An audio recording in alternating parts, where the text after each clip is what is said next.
NTV, turning on your world.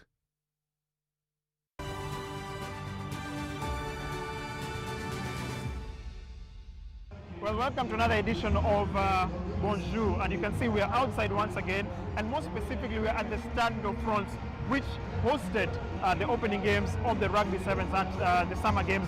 And of course, Mr. Elias, there's a lot of history regarding this facility. Well, I mean, a lot of memories come back when we are right here at the Stade de France, because it was built for the 1998 FIFA World Cup. I remember, you know, the home team France winning 3-0 against Brazil in the final.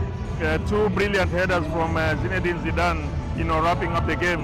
And again, at this very address is where Eliud Kipchoge won his gold medal in the 5,000 meters. That is in 2003. Way back in 2003 at the World Championships. And we are back here for this big one.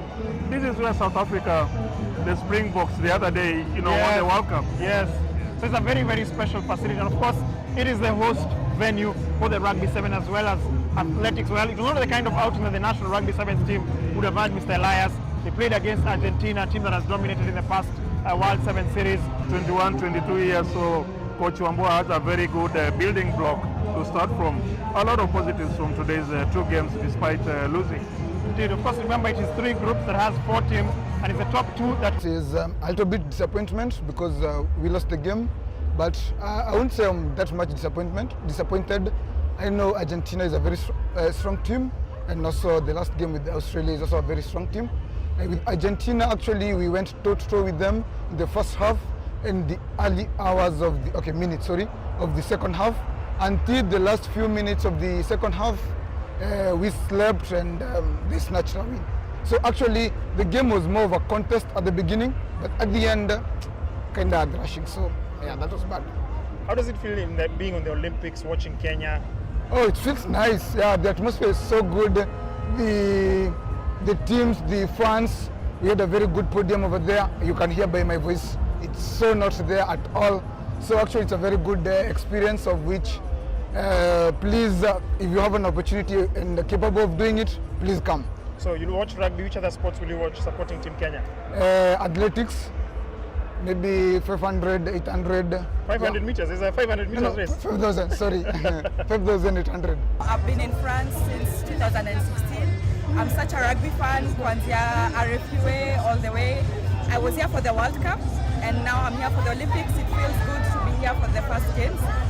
It's a pity that we've lost. We could see the boys struggling. It's not what we saw in Madrid or in Munich, but we'll still be here tomorrow to support them. How does it feel watching the team here, like watching Team Kenya competing? How does it feel?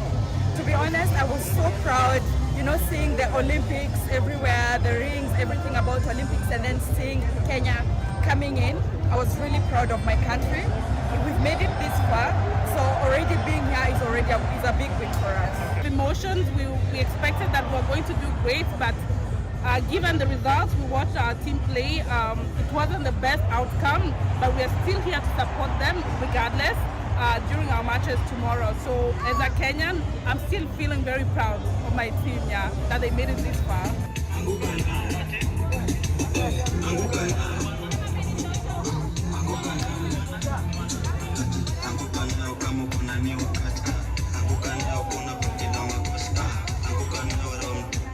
Big advantage for the teams that will go all the way to the semi-final and the final, because they have a one-day break. Yes. We'll have, you know, on day two, we'll have the quarterfinals, and then the break for the opening ceremony on Friday. Then obviously semi-finals on Saturday afternoon, and the final at about 9 p.m., 9:15 on Sunday. So the teams will have an opportunity to go to the opening ceremony. But I doubt if those who make it to the final, to the semis, will go to the ceremony, because you really want to focus.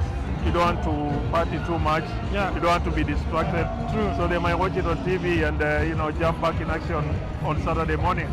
I think we should be able to catch a kickoff. I think that's what really cost us the game. We had a little missteps here and there. I mean, kicking the ball and giving possession right back to the opponents. I mean, I think that was a bad move. Maybe good vision, but bad execution. But I think moving forward, I've seen that I believe that they're really going to perform well against Samoa. It's my first time watching Rugby Sevens live. Of course, all Kenyans love Rugby Sevens. We love our team and we follow them. So given the opportunity that I was here and they were playing and a big tournament, that it is the Olympics, yeah, I had to come and see them. So the game was good. I mean, they tried. I think they tried their best. Of course, we always want to win. And the fact that we didn't win our first 2 games, we are feeling sad. We are not happy. However, I mean, it's not the end of the tournament. There is a few more days to go. So we are hopeful, and not just for the Rugby Sevens team, for all of Kenyan team in general. I think one thing people need to understand, Elias, is that the Olympics has actually started. I know most people are thinking about the 26th of July, the next few days, but the Olympics has actually started. Yeah, actually rugby started today, even football. Argentina drawing 2-2 with Morocco. Morocco really pushing the game. Argentina, captained by Otamendi, none other than Otamendi. Of course, Morocco building on the World Cup success. It's going to be an exciting football tournament. And again, Bernard, it's not only about Paris. Football is being played in other, cities, Saint-Etienne, Lille, Nice. So it's a French Olympics, not only Paris.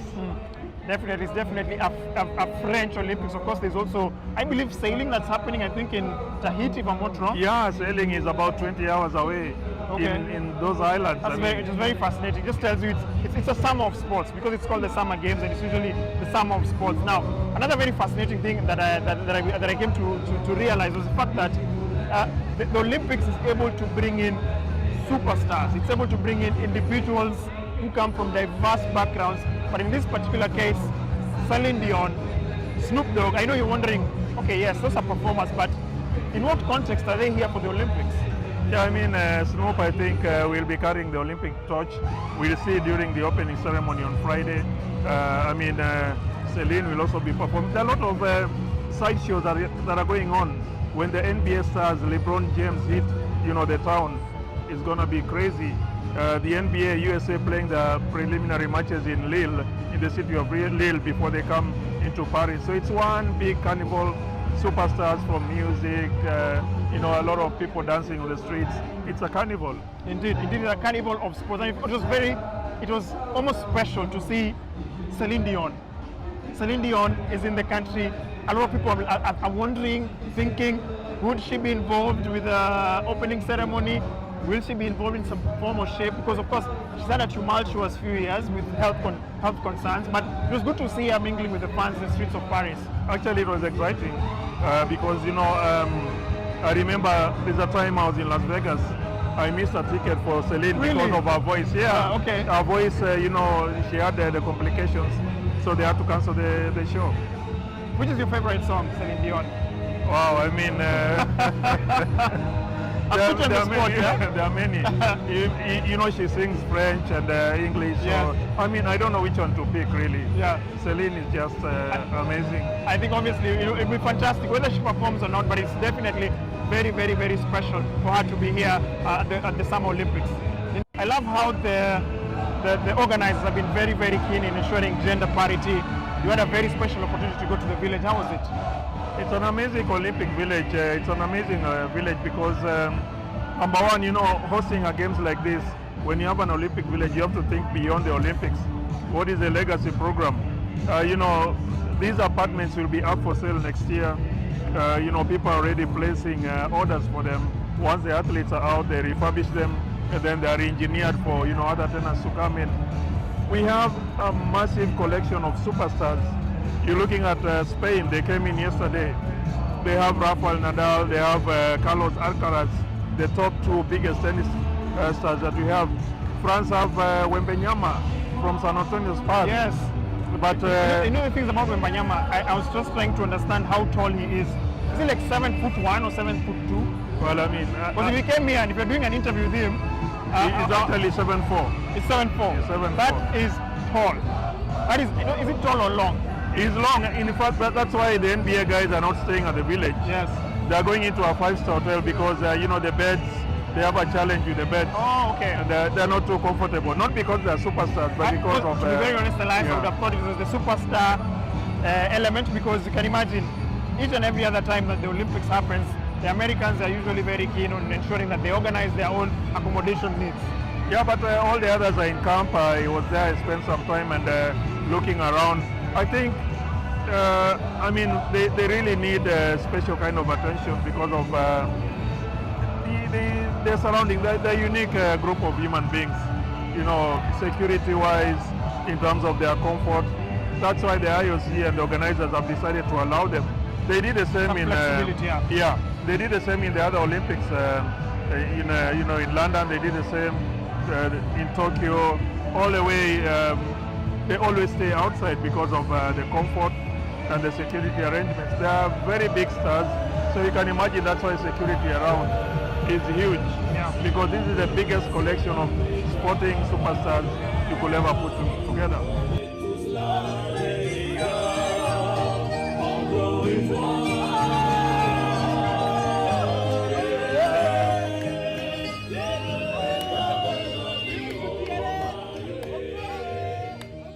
How does it feel watching the Olympics? You're here, you're in Paris.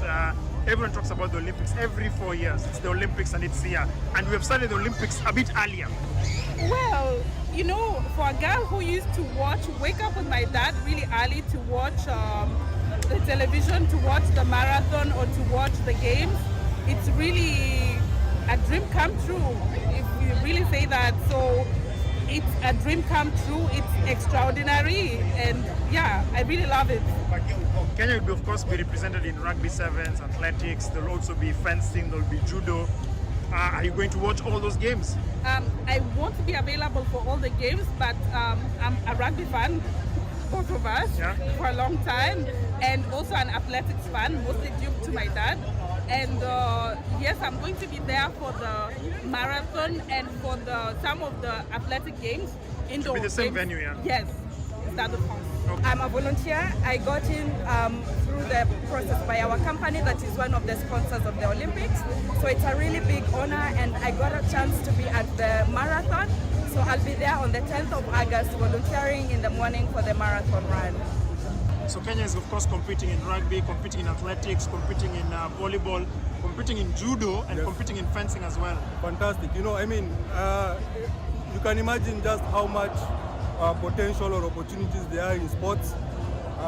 We can do so much, and I know in Kenya there are so many people who have talent, and you know, I mean, it's the opportunity to shine. So it's good to hear, even like fencing, for example. We are going to be represented in fencing, if I'm not wrong. And you know, these are sports that you know, I mean, they were considered niche, but now we have chances like this, so it's good. So not just the traditional Kenyan sports that we are used to, but even other sports that you know, are also, you know, just as good, and which Kenyans can get an opportunity to shine in. For all the fans that are in town, I mean, stick around, especially for the athletics. We expect to see our team really performing well, and we're behind them all the way. That's it for episode 2 of Bonjour. Thank you so much for joining us. From myself, as always, Mr. Elias, au revoir. Au revoir.